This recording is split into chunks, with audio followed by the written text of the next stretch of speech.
बिस्मिल्लाहिर्रहमानिर्रहीम। अस्सलाम वालेकुम वरहमतुल्लाहि वबरकातुहू। आबिद राजा चैनल की तरफ से आज मैं अपने दोस्तों को रसूल अल्लाह सल्लल्लाहु अलैहि व आलिहि वसल्लम का एक बहुत ही प्यारा फरमान बताऊंगा। उससे पहले मैं अपने तमाम दोस्तों से गुजारिश करूंगा कि अगर आपने अभी तक मेरे चैनल आबिद राजा को सब्सक्राइब नहीं किया तो ज़रूर कर लें। तो शुरू करते हैं। बिस्मिल्लाहिर्रहमानिर्रहीम। हज़रत अबू हुरैरा रज़ी अल्लाह ताला अन्हु फरमाते हैं कि रसूल अल्लाह सल्लल्लाहु अलैहि व आलिहि वसल्लम ने फरमाया, 7 ऐसी चीज़ों से बचो जो हलाक करने वाली हैं।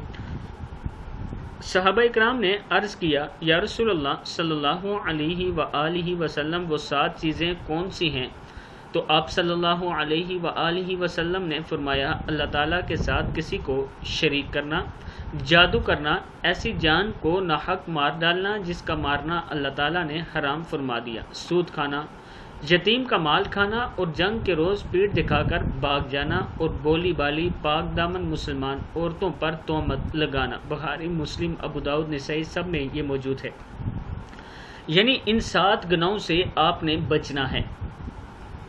ये हलाकत का सबब बनते हैं अगर आप ये गुनाह करेंगे। नंबर 1 शिर्क करना, नंबर 2 जादू करना, नंबर 3 किसी को नाहक मार देना, नंबर 4 सूद खाना, यतीम का माल खाना, जंग के रोज़ मैदान जहाद से भाग जाना और बोली बाली पाक दामन मुसलमान औरतों पर तोहमत लगाना।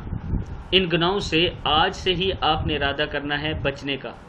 इंशाअल्लाह अल्लाह ताला आपकी आखिरत और दुनिया दोनों अच्छी करेगा। इस वीडियो को आपने आगे ज़रूर शेयर करना है। अस्सलामु अलैकुम वरहमतुल्लाहि वबरकातुहू।